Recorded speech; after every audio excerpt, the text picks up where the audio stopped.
Building high-end speakers. So this is kind of a hobby of mine. Not really, but we'll talk about the electronics a little bit. You can incidentally though, if you have an interest in this kind of thing and you develop a little expertise, you can build speakers that I think I'm with all the components in these speakers. This is just one part of them. All the components probably into these about $350, and these would be the equivalent of probably $2,200 to $2,400 speakers if you bought them commercially. So you can really save a lot of money building really high quality audio equipment, especially speakers and amplifiers and things, if you're willing to do some electronics and spend a little time on it. But all right, so we were talking about complex numbers, right? And here's a really cool and important application of complex numbers. So when you're building any kind of a circuit, but in this case we're talking about speakers, you have to decide what the impedance is going to be, right? The impedance is going to be how hard is it to drive those speakers? How hard is it to push current through the speakers to make the speakers vibrate and create sound, right? There are two parts when you're calculating impedance. There's the resistive part, which we talked about. That's the energy that's lost as heat. Okay, and there is some loss in any kind of analog electronics like this. And then there's another part.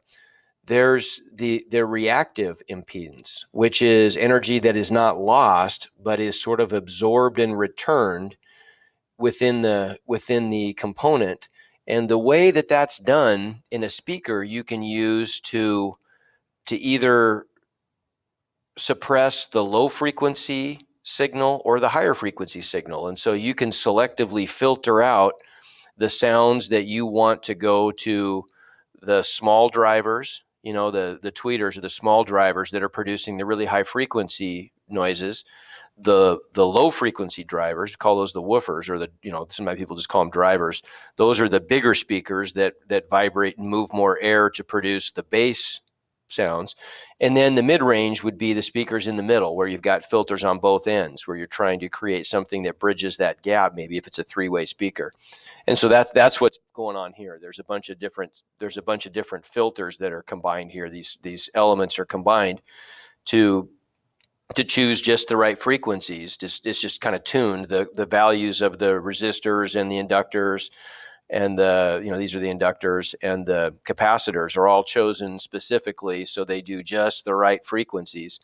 And then you've got one set of signals that are coming into this, and they're split into all these separate channels, which then go on to the individual speakers that produce the sound.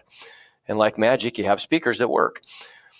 Okay, so let's just look at some simple problems here. Like, what if we wanted to do we want to calculate some serial impedances. When we have a serial, not like breakfast cereal, but SERIAL, serial meaning in a row. If you have any kind of a circuit that's built, a serial circuit or a series circuit, that's built where you've got the components all lined up one after the other. There's only one path for the current to travel through. And in the course of traveling through that path, it's going to encounter all of the separate circuit elements in a row. So the current has to go through all three of those. When you're adding up the impedances of all the parts in a circuit, and it's a series circuit like this, where there's only one path, all you do is, it's just simple. You just add up the impedances and get the overall impedance. It's very simple. So like if we wanted to take, for example, how about circuit A here, right? So this is the symbol for a resistor, okay? It's just kind of like this wiggly, kind of like a zigzag pattern. This is the symbol for an inductor, okay? It looks like a slinky, right? And then these two parallel plates here like this, that's the symbol for a capacitor. Now, how do we add up the impedances? Well, for a resistor, all of the impedance is real. Okay, it's because that makes sense because it's all going to be resistive impedance. In a resistor, all of the energy that runs through the resistor that is absorbed by the resistor is lost as heat. It goes away. Okay, So for this resistor right here, if we're doing example A, we're going to have, it looks like we have a 2 ohm resistor. And so if I'm adding up the overall impedance of this thing, this part right here is going to give me an overall resistance of 2. Okay, what about this inductor? Well, the inductor, it tells us that whatever the impedance of the inductor is in ohms, for our complex impedance, we're going to multiply that times I. So we're going to get plus 5I. That's going to be the contribution of that inductor to the overall impedance. And then how about this capacitor? Whatever the impedance of the capacitor is in ohms, we're going to multiply that by negative I. So we're going to get a minus 7I contribution from this guy. And then the overall impedance of the circuit is what? Well, we just add up the real parts and the imaginary parts, and we just get 2. These are like terms, so we can combine those. 2 minus 2I. How about that? Okay. Does that make sense? Not a big deal. And we could do the same thing for all of those. Now, there's another measurement. I wasn't going to teach this to you guys just because we're so short of time, but I'm going to show it to you. This is just kind of extra. It's interesting, though. So if you want to look at, there's another measurement, and it's called the modulus. The modulus of a complex number. And it looks like an absolute value. It's always defined as the square root of the real part squared plus the imaginary part squared. And we'll see some stuff here in a little bit where this will maybe make more visual sense what this all means. So for the case we have up here, this would be the square root. Our real part is positive 2, and our imaginary part is negative 2, right? So we get the square root of 2 squared plus negative 2 squared. That's the square root of 8, which is just 2 times the square root of 2. Okay, so what is that? That gives us the size of this complex number, and that's what we could use to determine what's the overall impedance rating for that speaker. Like if you've got a speaker that's a 4 ohm speaker, it just means that when you add up all the circuit paths, on average, this is the number that we spit out when we add up the size of this complex number. Okay? Not that this is supposed to make complete, crystal clear, total sense, but someday some of you might see this. If you go on to become an electrical engineer or you go on and study physics or something, you're going to start to see this a little bit, and hopefully this will ring a bell. You will have at least a little bit of a starting. You've started your journey a little bit. You got something that you can recognize and say, okay, I remember talking about that stuff. It won't just be all new stuff. All right. Okay, now what about this though? What if we have parallel circuits? Now, what's a parallel circuit? A parallel circuit is a circuit where from the driver of the current here, right? This is what's sending the signal through the circuit. There are 2 separate circuit paths that can be taken, right? The electrons or the electricity is traveling through this circuit, and it gets to a fork where the wires split. Okay, the current can travel either through this path or through this path, right? And so in this case, we have to add up the impedances a little differently. Here's how it works. If there are only 2 paths, we're going to say that one of the paths that are in parallel here, one of the parallel paths, we'll call that total impedance Z1, Z sub 1, and the other one we'll call Z2 or Z sub 2. We've got these 2 different paths that the current could take, and what are the impedances of each one? So if we define Z1 and Z2 that way, the overall impedance of this parallel circuit is written like this. It's always going to be the product of the separate impedances divided by the sum of the separate impedances. And so what if we could have more than 2 paths? There could be 3 or 4 parallel paths. And then we would just have a Z1 times Z2 times Z3 times Z4, etc., divided by the sum of all those. You can extend this to larger numbers of parallel circuit paths, right? Okay, so let's do number A for this one. How about? Okay, first of all, we need to calculate for part A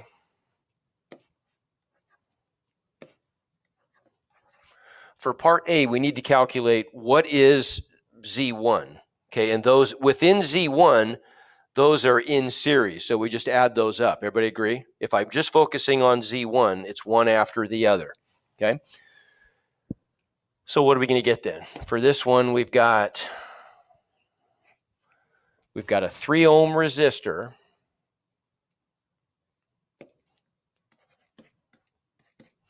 So we're going to get 3, right? Whatever the impedance is of the resistor in ohms, it's just that as a real number is our complex impedance. So we get a 3 plus, we get this inductor, right? Whoops.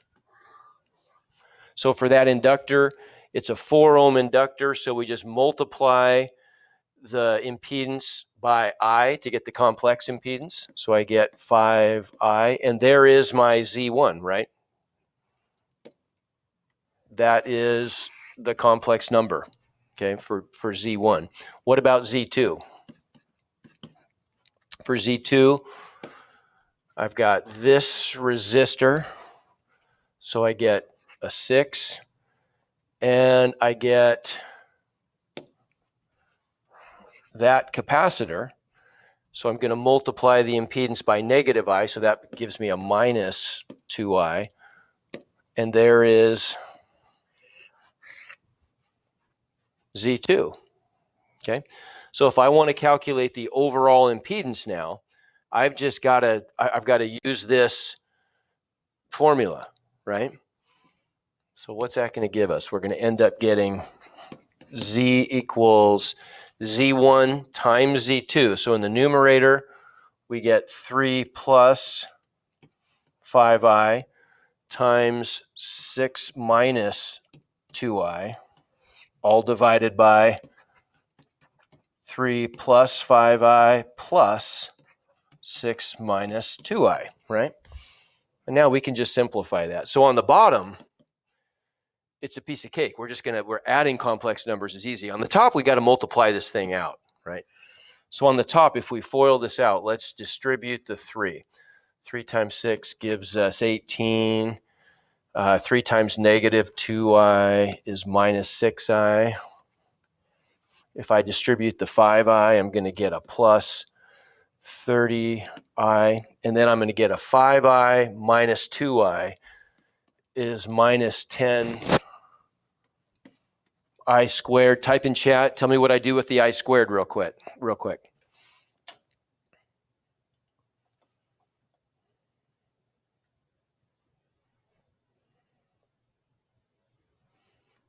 Okay, good. So that's a negative 1. So that just means that we're going to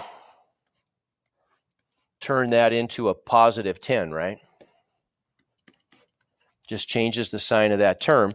And then on the bottom, if I add like terms, 3 plus 6 is 9. 5I plus negative 2I is 3I. And so that's our answer. But we got to simplify that quotient, don't we? Because our answer, we need to put our answer into standard form for a complex number. So we need it in the form Z equals A plus BI, right? Okay, so if we combine like terms here, on the top we get 18 plus 10 is 28. Negative 6I plus 30I is plus 24I. And on the bottom I get 9 plus 3I.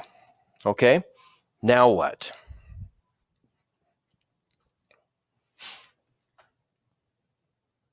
How do I simplify that quotient? Right, it means I have to divide out those complex numbers. How do I simplify that quotient? What do I do? You remember from last time? Either somebody turn on your mic or type it in chat or something. Help me out here. What do you think, Sarah?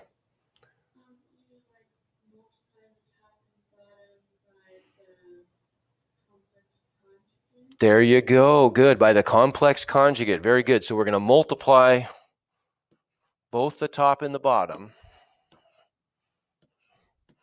by the complex conjugate of the bottom. So 9 minus 3I. Okay, so then what do we get on the bottom? What squared plus what squared?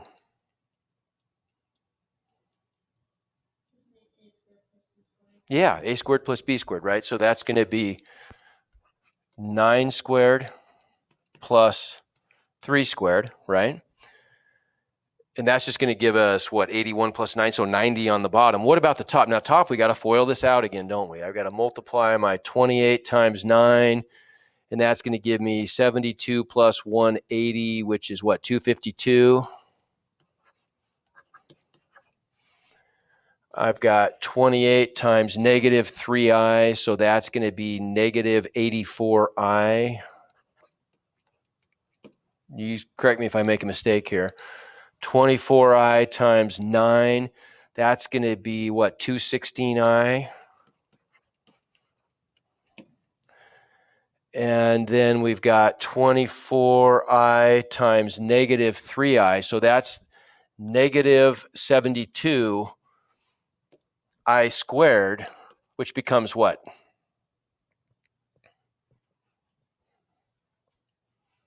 72. Good. Okay, so the I squared just changes the sign, and we get a plus 72. So we're getting there, right? So now we've got on the top 252 plus 72 is going to be what? 324. Negative 84i plus 216i is going to be 132, right? Yeah.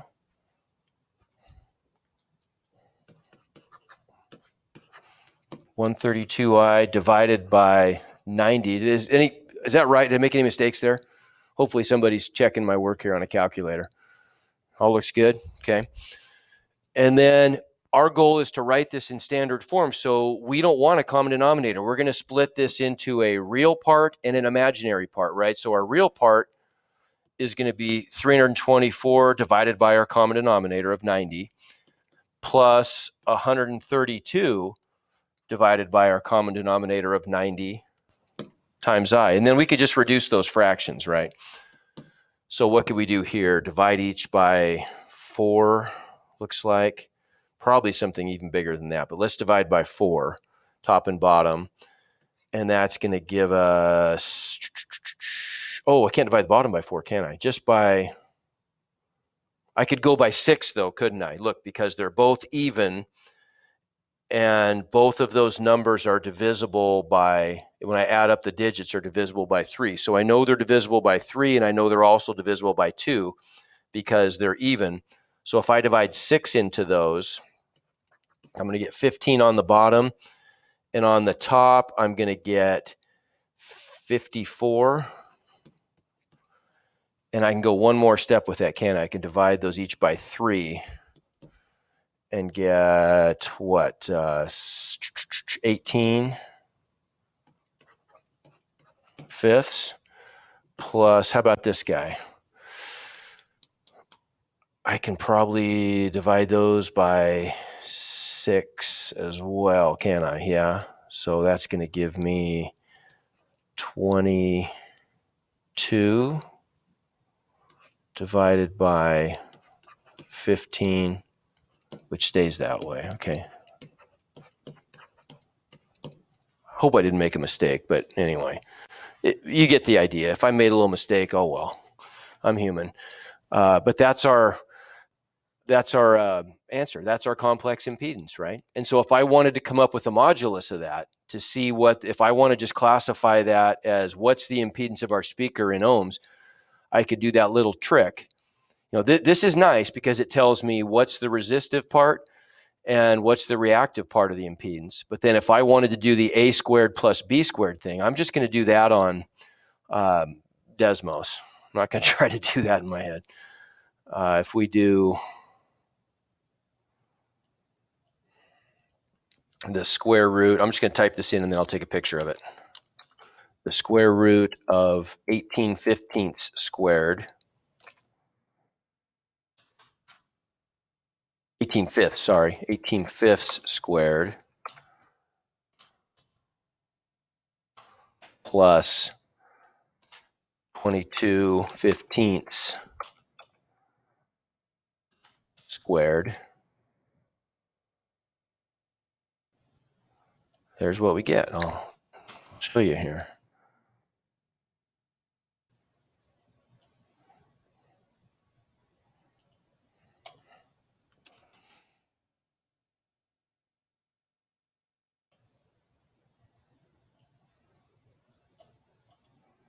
There we go, right? So the overall impedance of this thing, if we had to just attach a single number to this that's telling us how hard is it to drive current through the speaker, it's about 3.9 ohms. That is, you guys probably don't realize how cool that is, but that's pretty darn cool that we can do that. That's just amazing to me. Physics is so much fun. Yeah. Mm-hmm. How you got the first numbers? Okay, how did I get the Z1 and the Z2? Yeah. Okay, all we're doing for Z1 and Z2. So Z1 is just going to be, we're going to be adding up in series those two components. Oh, that should be a 4 though, right? Not a 5. I see what you're saying. Was that your question, Maria? Why that's I think you see what I did? I used this example right here instead of this example. So that was supposed to be a 4. But rather than go back and change all of my work, I'm just going to cheat a little bit on this. And I'm going to pretend that that was a 5 ohm inductor there. Now we got the right answer. Okay. Everybody see what I did there? Okay.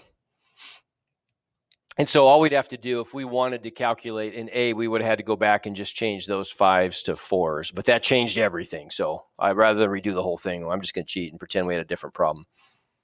Okay? Any questions on that? Any questions? Even some non-math questions on that kind of stuff? Anything just kind of interesting?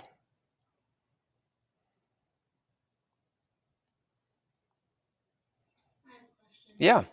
So when you're like building a speaker, do you like do all of this math yourself?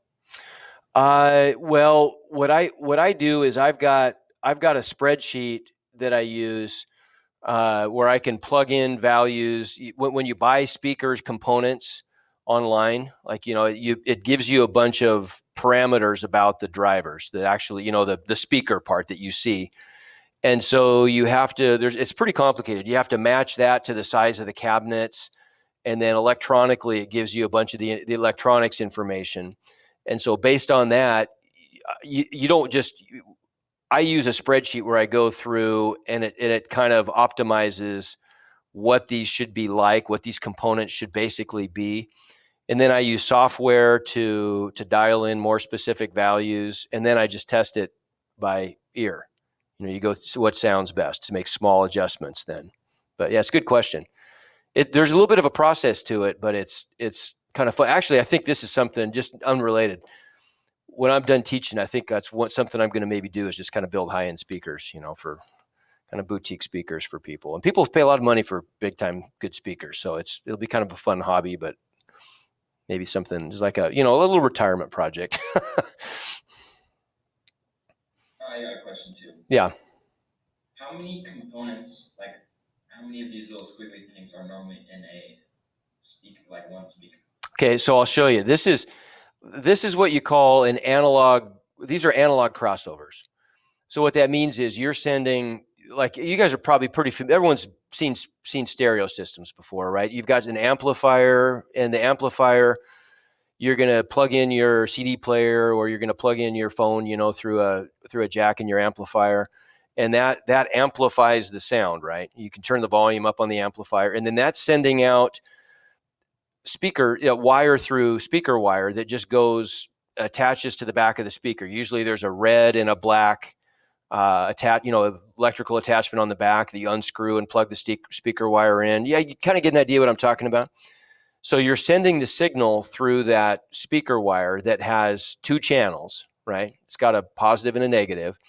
And the speaker wire attaches to the speakers and it goes in through the back of the speakers. And then here what it does, I've just got this common bus where all of the red signals, the positives are going to go to this half of the bus and the negative signals go to this half of the bus.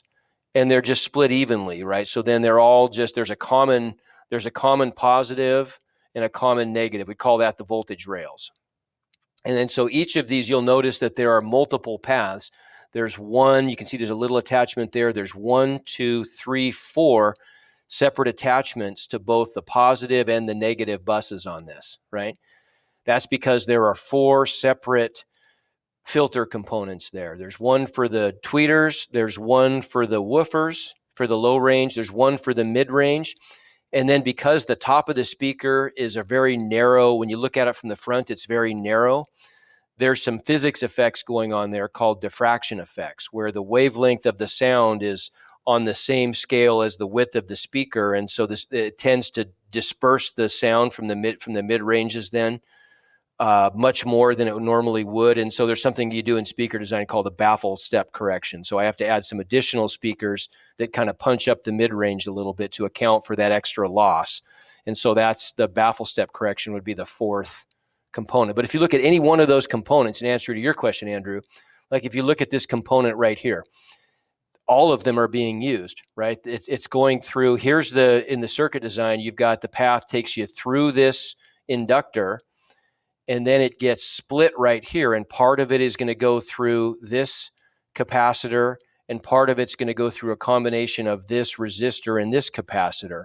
And so you're using all 3 of those parts in virtually every one of these individual filters. There's going to be a resistor, these capacitors, which are just rolled up plates. They're right next to each other, and there's a little material called a dielectric that separates the 2 plates, but it's like literally like, well, it'd be like rolling up, when you look on a toilet paper roll, you could have 2, how do I say it? Like if you took 2 sheets of paper, rectangular paper, and let's say you put them down with a piece of plastic between those, and then you rolled them up into a tube, that's what that is, essentially. But only instead of paper, they're little sheets of foil. So they're conductors. Okay. And then this is just a helical coil. This is the inductor. And in some cases, there's a ferrite core, so there's an iron core that sticks through the middle that amplifies the magnetic field. And in some cases, it's just an air core where you don't want that extra field. You don't want the field to be amplified. So it's just a hollow core inductor. But it's just those 3 parts in different sizes. Obviously, these are much bigger inductors or capacitors than those little guys are, right? And these are much bigger. That's a really big inductor. And down there underneath that little piece is a tiny little one. So you're just affecting the values of the electronics values of those components determines what the filter does, if that makes sense. Okay. Any other questions? I've probably done that one to death, but it's just kind of, sometimes it's kind of fun to see. You don't often get to actually see math do something. And realistically, I know it's really popular a lot of times in, in math curriculums to try to make everything, really authentic and real world. Honestly, I'll just straight up, you guys really don't know enough math to do any of that stuff yet. And it's not, when you get to calculus, then you can start to really apply it in ways that are interesting. But everything's pretty contrived until you get to calculus. Here's one example, though, an isolated example of where you can kind of see what we're talking about come into play a little bit. I mean, so hopefully, it just makes it a little more interesting. All right, moving on. So here's a way that we can represent complex numbers. This is called the complex plane. Yeah, this is important. We're not going to do a lot with this year, but like in college, when I was studying physics in college, there would be entire sequences of classes in complex analysis where all we would do is in math, we would just study how you can do all the stuff all the calculus that you normally learn, and how can you transition and apply that to complex numbers instead of just real numbers. In order to do that, you have to find some interesting ways to represent these complex numbers, and one of them is in the complex plane. You can always represent complex numbers, right, which are of the form A plus BI, right? Well, A is the real part and B is the imaginary part. Well, in the complex plane, ordered pairs would take the form A, B, where A becomes what we might think of as like the x coordinate now, but instead of this being the x-axis, this becomes the real axis. Instead of this normally being the y-axis, it becomes the imaginary axis. And so, for example, the complex number 3 plus 2i would be represented as the point in the complex plane with coordinates 3, 2. Everybody see that? Okay. Why is that so useful? Big deal, right? Well, here's one reason. Because if we take this vector right here that starts at the origin and ends at that point, what's the length of that vector? Right? The coordinates of this point, once again, are 3, 2, right? So what's the length of that vector? How could I calculate it?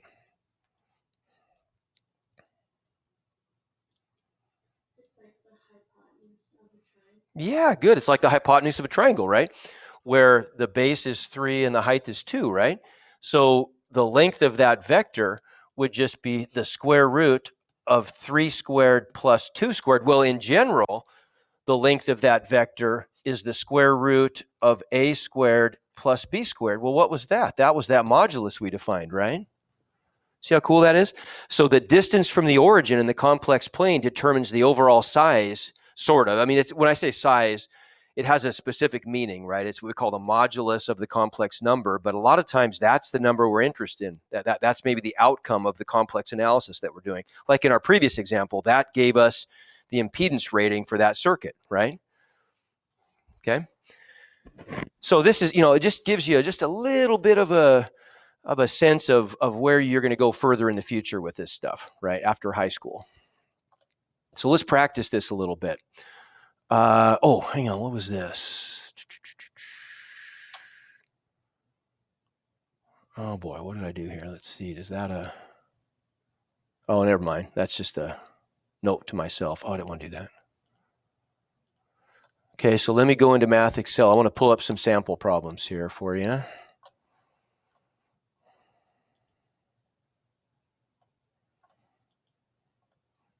Easy stuff, but I just want to give you a little practice using this complex plane, becoming familiar with it.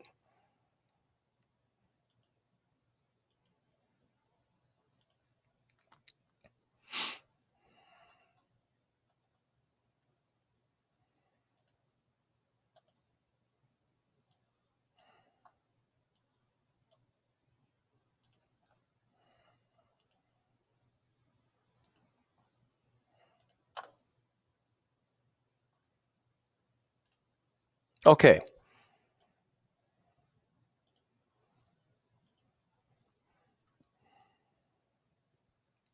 So here's the stuff you're going to be doing on the assignment. So it wants you to graph the complex number in a single complex plane. Well, where's this one going to go? Right? I just have to drag this point to the right location. Well, what are the coordinates going to be?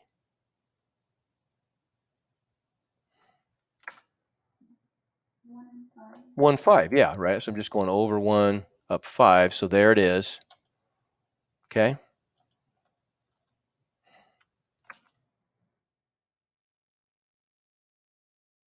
Okay, where's this? Well, I mean, everybody agree this one's at -8, -6, right?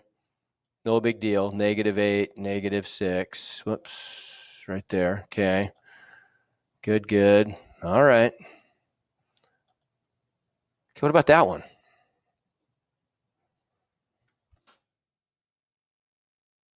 0, -5. 0, -5. Okay. Aha. Okay, hold that thought. If I have a pure imaginary, look where it ended up. Okay. What about that one? 3, 0. Okay. So a pure real ends up on the real axis. So now think what that means. You guys talked about, you remember talking about the real line, essentially the number line? A lot of times it was called the real line, right? when you clear back, hopefully, I don't know if your elementary teachers and your middle school teachers ever called it that, but a lot of times that's technically what it is when we talk about the real line. What are we really talking about then? We're just talking about the real axis in the complex plane. So everything you've ever done, I hate to minimize it, but everything you've ever done, all the numbers you've dealt with, it's always just been all the numbers on that single axis in this two-dimensional complex plane, right? Now we're expanding our view a little bit where we can deal with all the other infinite numbers in this plane. Okay? All right. Oops, never mind. Okay, we're done with that. So now we're to the nitty gritty here. Why do we do this stuff? Well, now we can start to answer some, we can start to get some answers to questions, solve some equations, and come up with complex answers that make sense to us, right? So let's just look at 2 examples here. How much time we got? Are we going to make it through these? Yeah, we're good. Okay, so what do we do to solve for x there? It's a quadratic equation, right? What do we do?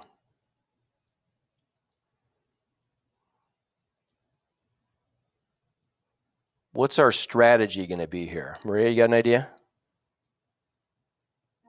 You can move the 80 with the x squared and negative 8. Okay, I could move the 80 to the left side. True. Okay, I can do that to put it into standard form. Now, let me compare this one to another problem that we did something like this, weeks ago, right? You were solving, I don't know if it was weeks ago, but it was a while ago. We were solving stuff like this.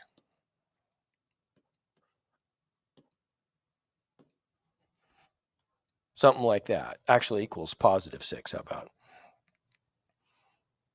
On that one, would everybody agree we definitely would put this into standard form? We'd set it equal to 0. Right, we got to get it equal to 0 so it's in standard form. And then what would we do? Factor. We'd factor it then, right? Okay. So we'd find magic numbers that multiply to negative 6 and add to negative 1, which would be negative 3 and 2.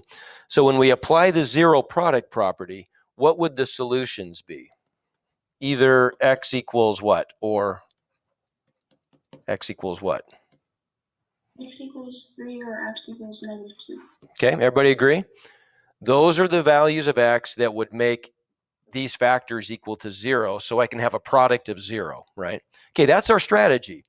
If we have a quadratic equation that has both quadratic and linear terms, so we have x squareds and x's in our equation when we put it in standard form, the only way that we know right now to solve that is to factor it. That's our only strategy. We're going to have more soon, but this is different. This is a different equation that we started with on this example. What's different about it? There's no just x. Okay, there's no x term, right? I can point to a single variable here. So this is one that we can do differently. We can just isolate the x squared and square root both sides. So we can solve this by using the square root property. We can isolate the x squared and square root both sides. And remember what I said earlier, if we have a quadratic equation where there's a single x that we can point to, effectively all we have to do is reverse order of operations and isolate that x, right? Okay, so in this case, then I could go ahead and add 8 to both sides because I'm trying to isolate that x, and that's going to give me x squared equals negative 72. Now what? Everybody, what do we do?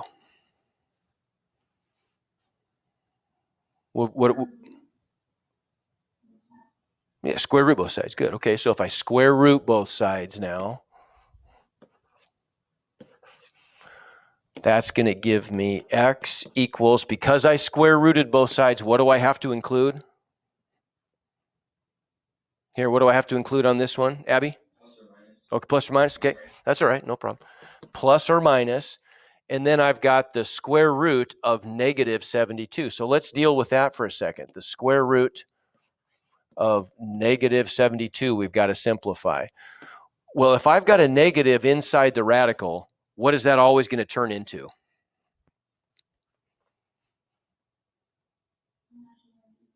Yeah, that becomes an I outside. And how come? Let's remind ourselves why. Because I could split this up into the square root of positive 72 times the square root of negative 1, which by definition is I, right? So I don't have to even show that step. I automatically know here, though, that my answer is going to give me an I from that negative sign. But I've still got to deal with the 72, right? So the square root of 72, if I want to use my factor tree, I want to see if I can find, I want the biggest perfect square that I can get out of this, right? Well, how about 36 and 2? 36 is 6 and 6, so I get a couple of 6s and a single 2, right? So I'm going to end up then with 6 radical 2 times I. Okay, that's my answer. A lot of times when we input that answer, when we write that answer, can you think of a better way to write that one? What's the danger of writing it the way I did there? Just practical matter. This isn't really a math issue.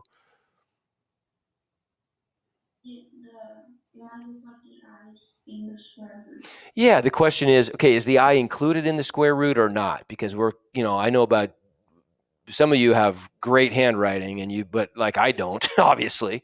And so I'm in danger of accidentally drawing that radical so it looks like the I is underneath, right? So we want to instead maybe put the I in front of the radical. So this isn't a big deal, but a lot of times you'll see this written this way instead, just so you know the I is not inside the radical. What does that mean? It's still 6 radical 2 times I, right? B is still equal to 6 radical 2 in that situation, right? Okay, so either way, though, we just end up with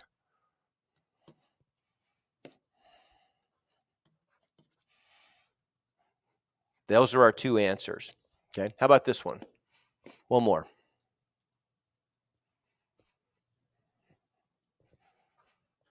Okay, what are we going to do there? Carrie, what am I going to do first there?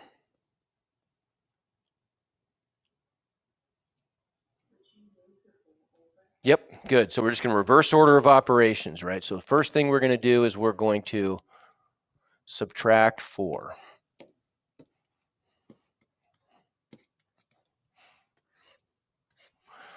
Okay, and that's going to give us negative 5 times that quantity squared equals positive 154, right? Okay, what's next on this one, Rebecca?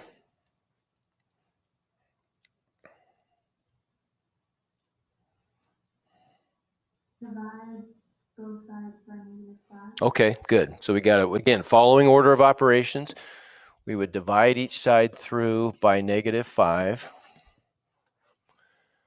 And that's going to give us the quantity negative 2x minus 2 squared equals negative 154 over 5. And I cannot reduce that, right? Okay. All right. What's next, Adelaide? What am I going to do now?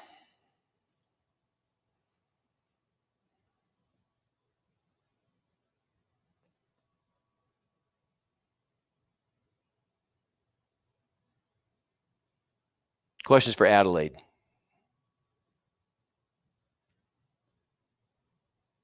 What am I going to do next? I'm trying to isolate that x.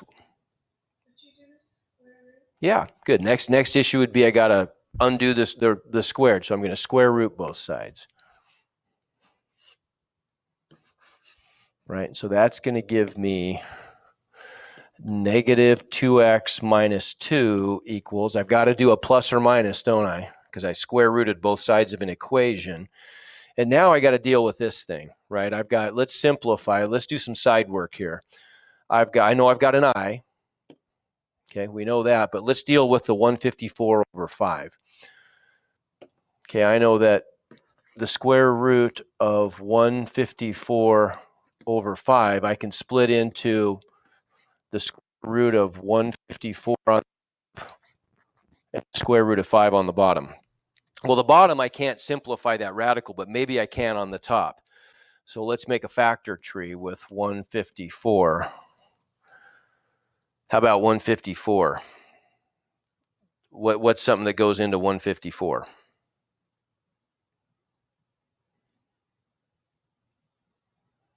Somebody just say it out loud. What's something I know divides into that? 2 does. Does 4? Thumbs up, thumbs down. Does 4 divide into it? You guys remember the tricky test for 4? It's thumbs down. You're right. All we have to look at for 4 is the first 2 digits, right? Because we know 4 goes into 100, but is it going to go into 54? And the answer is no, right? So we could do a 2. What's that going to give us? 77. And then 77, what's that going to break up into?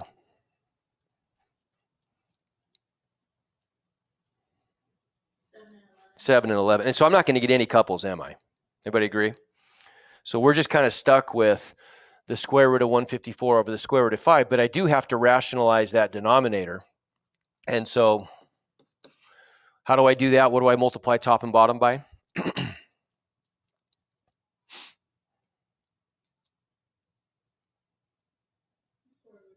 Square root of 5, good.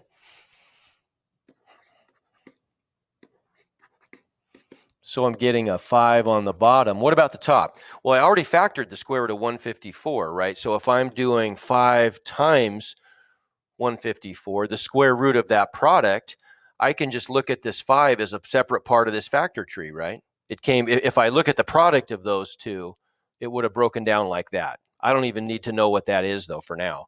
I just know that I'm not going to get any couples still, am I?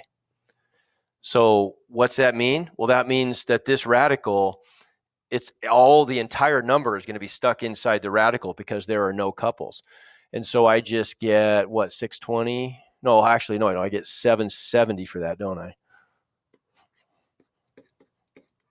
So that's the square root of 154 over 5 reduces to the square root of 770 over 5. And I know I've got an I there also, right? Okay, so far so good. Now what's next on this one? Liliana, what's next? I got to isolate that X.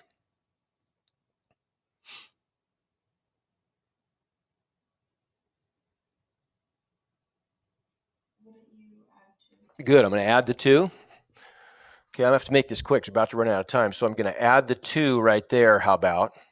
Okay, and then finally, would everybody agree we're going to divide by -2, right? Divide both sides by -2. Or distribute.